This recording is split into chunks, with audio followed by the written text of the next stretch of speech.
Good afternoon to everyone in Southern Oregon who follows us. My name is Father Ken Sampson of Sacred Heart Parish. We send greetings to all those in Jacksonville and Shady Cove and Central Point and Ashland and Grants Pass. Today we have just celebrated the 18th Sunday in Ordinary Time, and unlike most weeks where there might be a multitude of themes to develop, this time around there's really one unified theme in triplicate. It has to do with the dangers of materialism, with being caught up in the things of life rather than the central point of life. And we draw from Luke chapter 12 in developing that, but the other readings also, as I say, reinforce it. In a nutshell, we could say that this theme is quite simple and yet powerful and critical to understand. In Jesus' own words in today's gospel, he's confronted by a couple of brothers who are allowing an inheritance dispute to form a wedge between them in their relationship with each other as family. And rather than resolving the problem, he says to them, take care, take warning, not to be caught up in material things, in greed, because our life does not consist of things. That's one way of saying it. Another way is just, as I say, a warning against materialism, or the idea that you can't take it with you when you go, when you die. There are no U-Haul trailers behind hearses headed to the cemetery. So, we have to understand that the things of life that we're given are meant to be used in a particular way, but not in such a way that we're enslaved to them and we're so attached to them that we lose sight of what's really important. And according to St. Paul, what's important is love. That's the one thing that's eternal. To know the Lord well in this life, so beginning with our loving relationship with our God, but also love of neighbor in the twilight of life. Those are the things that give our life meaning and purpose.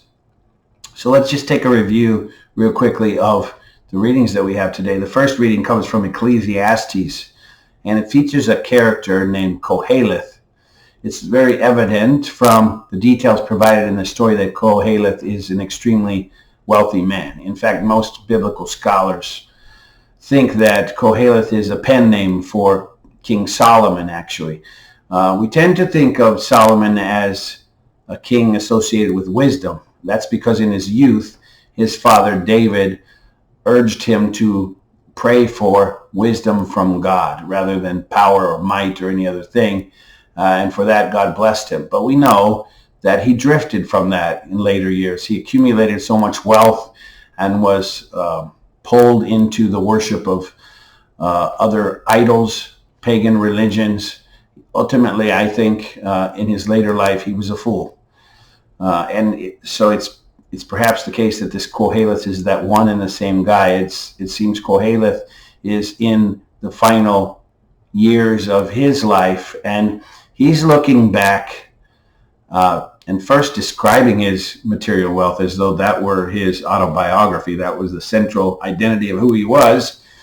But for the rest of the book, he's wrestling on the very real problem of why he's not happier. So he tells us that, he has an amazing art collection, and he has racehorses that are the envy of everyone, and he has palaces beyond counting, and he has many wives, and he has, banquets always when he eats, that every meal is a treasure, and on and on and on. All these kind of material comforts, and yet he's unhappy. I have tried to make the case that I think this is the first literary example in history of a midlife crisis. And it's kind of unique because people of his day really lived from day to day, from meal to meal. I don't think they had the luxury so much of free time or vacation or, to relax in such a way that they could have those kind of problems that he has in the comforts of his wealth. But he just cites example after example of this frustration he feels, wondering what's the point in making an effort. For instance, he says in one place, I built up my own wealth from hard work, but I will die one day and I'll have to leave all that hard-earned wealth to someone in a will, someone who didn't work for it, who maybe doesn't deserve it. Or he said, I might strive to be a good man and somebody right beside me might be evil, but we both will share the same fate. We'll both grow sick and die. And on he goes. And ultimately, the famous quote associated with him is, "Vanity of vanities, all is vanity." Sounds like a Shakespearean type of quote. It's not how we speak today, but if we were to put that in plain English, essentially what he's saying is life is empty. Life is meaningless. I have no good reason to get up in the morning. I don't see the point in it all. It's kind of the words of a depressed person. And in the words of Peter Kreeft, a very funny, enjoyable quote this week, he asked this beautiful question: "Why is this downer in the Bible?" Koheleth. My conclusion is if you only have the Jewish scriptures to draw from, it's a very sound question, because his frustrations, his questions have no solution. They have no answer. However, for a Christian who also has the New Testament, who has the New Covenant, it takes on a different layer of meaning, because what Koheleth is ultimately saying is he's unable to find happiness in this world. But what Jesus tells us and also opens up the possibility for is eternal life in heaven, that we might have eternal salvation, and that it might be full of joy. So the answer is, don't live for the things of this world, but for the things of eternity. That's ultimately what he wants to teach us.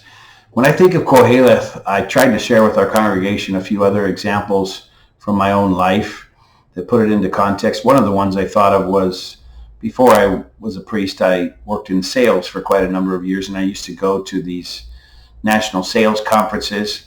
And there was one fellow in particular who was famous in the sales world.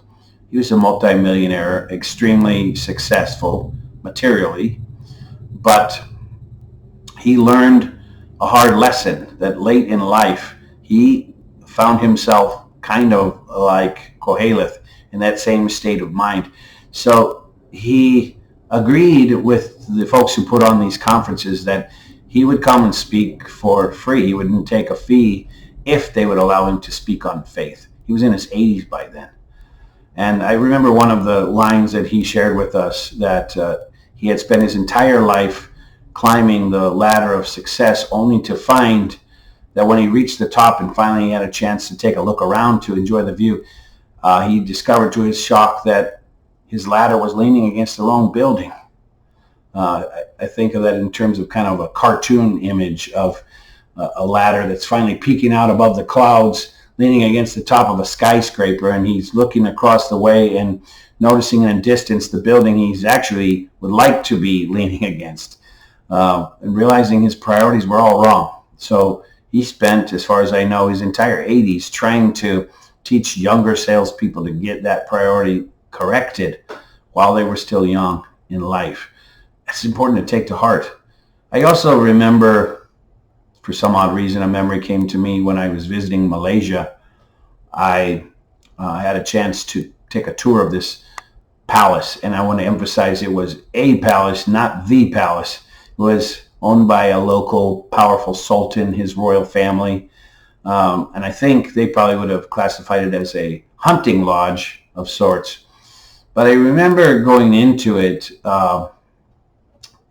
architecturally, it was laid out in a not very subtle way, that if you were to drop by for a visit and you wanted to see this famous guy, the way the entrance worked is you had to pass from room to room to room in order to get to the audience chamber. And each room was laid out that you would pass through the treasuries of the Sultan. I remember there was an entire room just jam-packed with elephant tusks. And the next room was just tiger pelts stacked to the ceiling, kind of in warehouse fashion. And entirely apart from the offense it gave from an environmental standpoint, endangered species, I remember just thinking in my head, this is gross. And it went from that to display of other treasuries, silver tea sets and this and that kind of thing. It was like walking through a warehouse, and there's no way that you could use half of that stuff in an entire lifetime.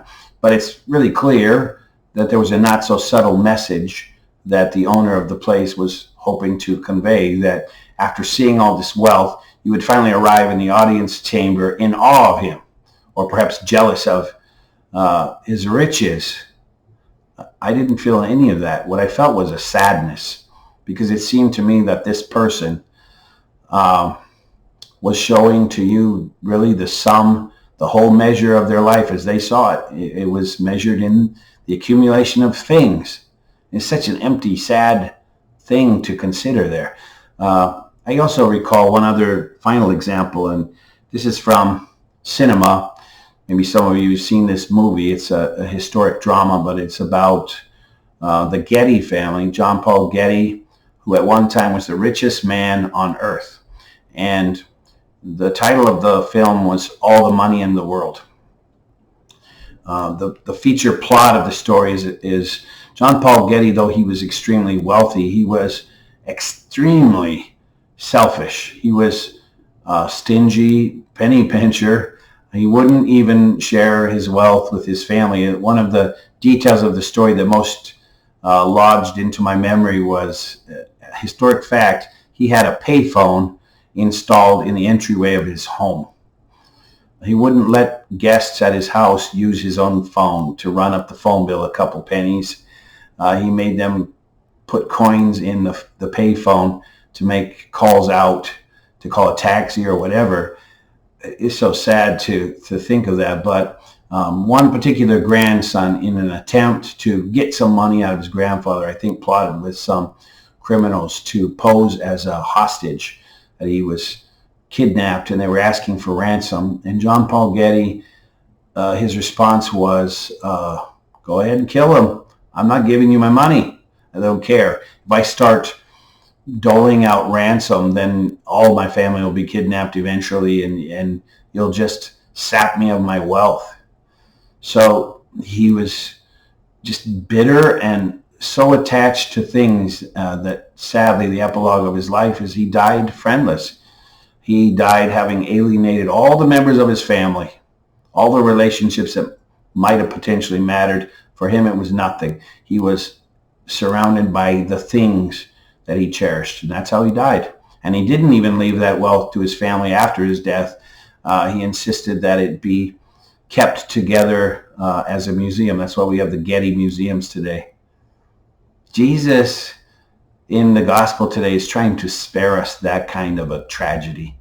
And so as we think of Koheleth, as we think of John Paul Getty, Jesus is trying to show us a better way. And that leads us to the second reading from Colossians. It's kind of like a therefore statement, that if happiness does not come from things, and since it is important that we store up our treasure in heaven, Colossians says, think on what is above and not on what is on earth. Have that presence of mind to think of eternity as we make our choices, as we use the things of this world. And ultimately, as I say, it comes to Jesus in the end, giving us a secondary warning about this. And he closes with these beautiful words, be rich in what matters to God. Be rich in what matters to God. Be rich in what matters to God. I leave you with that. But I would advise you to maybe take an inventory this week. Take a look at how you invest money, how you spend your money. One of my former employees used to say, your budget is a theological statement. We can say a bunch of nice, pretty words, but where we spend our money reveals our true priorities. And I would add, though, that even if you're not a wealthy person, we can also carry out that same exercise when it comes to how we invest our time and energy. I think God would want us to invest our time in our spouses, in our children, in our friendships or develop new friendships, or if we are living sort of a solitary fashion, that we might work in charity to help people in need in our community, maybe people we don't even know. All of those kinds of things, they ring out in eternity. What we hold on to ourselves, that's what we lose in the afterlife. So let's invest wisely. Let's not be a Koheleth. And God bless you. Have an enriching week. We'll see you next time. God bless.